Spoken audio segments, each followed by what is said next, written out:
Welcome back to another video. Today we are eliminating this closet. This is my closet. This is also probably your closet.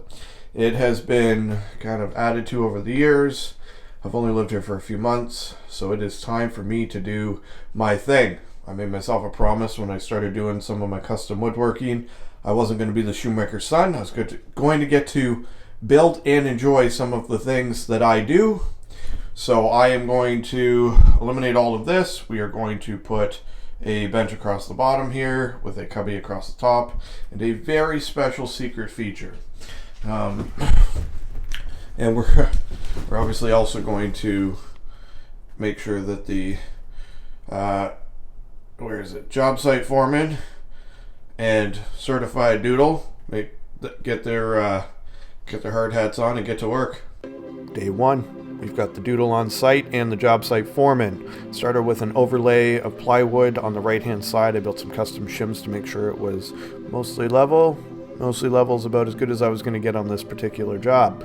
So I started with some 16-inch wide pre-ripped MDF that I had picked up from Home Depot and started with the bottom cabinet. I had ripped the bottom cabinet down to 14 inches and left the full 15 3/4 for the top, which I thought was the right course of action. As you can tell, you don't see me because I am doing a lot of finagling with numbers, fun with numbers. There's a lot of weird corners and angles and slopes, and I want everything to be as square as I can make it, and then I'll trim it later to compensate for what I can't. The overhead cabinet ended up being 12 by 12 inches, and then I divided it by 2. I always talk to clients about their goals of projects. What are you using this for, so I can integrate things and numbers to make your life better? Mine's gym bag, so I made sure my gym bag fit over top. Started cutting the hole in the back. I wanted to do a recessed cubby. There is a basement, unfinished basement in behind, so I had the luxury to basically simulate having a 38-inch deep closet with a shoe cubby in behind for some of our extra shoes, which I thought was just a better use of space than just doing nothing. Came to me in a dream, believe it or not. So I do the trim. I usually do 1.5 inch trim around cabinet openings. It's just kind of become my numbers. I did do 2-inch on the lower and 2-inch on the floor to give myself extra lips for either hidden lighting in the future if I wanted it. Sometimes I do motion lighting for the closet. It really depends on what the goals of the project are, but I try to leave some options. I did end up buying pre-made trim. It was supposed to be 3 inches, 2.5, but I played with it a lot, and day 2 was a lot of experimenting, trying, putting pieces up, seeing how it fits, seeing how it looks, seeing how the next pieces down the road would interact with it, and figuring out kind of where I wanted. And it wasn't, I don't know, it was just kind of a work in progress, I guess. And I think the takeaway from this is anybody doing this at home that might not have the experience that I do doing this, feel free to change your mind. Feel free to experiment and try different things. So then we start doing fill, then we start doing DAP, then we start doing all of the next steps. I also snuck in the raised panel slats on the side here to try and make the plywood look more pretty. Yeah. DAP Day! Love DAP Day. DAP Day was me mucking around with 6 tubes of DAP. I try not to use a lot of DAP, but it is what it is when your walls are out by multiple degrees in every single direction. How do you fill the gaps beautifully in a time-effective way? So I spent Saturday doing that. Day 3. This was paint day. I primed in the morning, I let it dry, I gave everything a pretty thorough sanding. I sand my primer to try and give myself a smoother surface to start with and get rid of any of the little imperfections I might have painted over or sealed in with the primer. So just a quick tip, sand your primer. It actually makes things a lot better in the long run.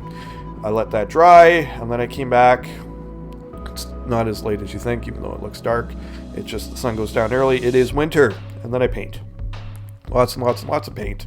I ended up doing 3 coats, lots of laying on the floor, lots of tight, awful, very tricky little areas to sneak myself into. I'm not the most nimble or compact feller, so that was a bit of a challenge, but that was it. This is 3 and a bit days of me working, and I hope you enjoyed. So there you have it. We have built a mudroom. This mudroom took about 3.5 days altogether. The half day was on a Saturday. I'm trying to get a few things here and there touched up, ready to go for Monday, so it had time to dry.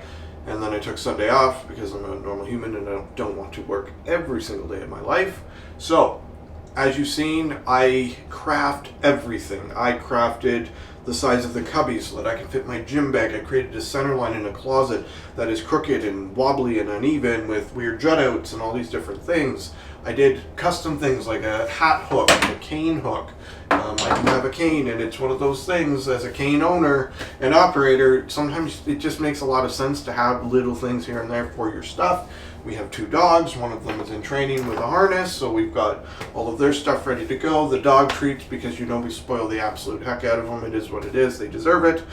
But this is how I build. This is how my process goes. This is how I try to achieve, and this is how I qualify my success rate on projects. It's not how much money did I make or how much did I charge.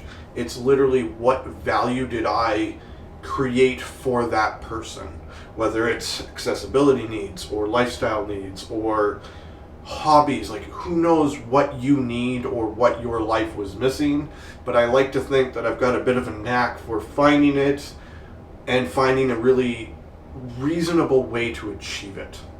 And this mudroom is another example of something I put together. I hope Laura likes it. This was a part of her Christmas present, so we will see how it goes. Till next time, drive safe, take care, and behave, as always.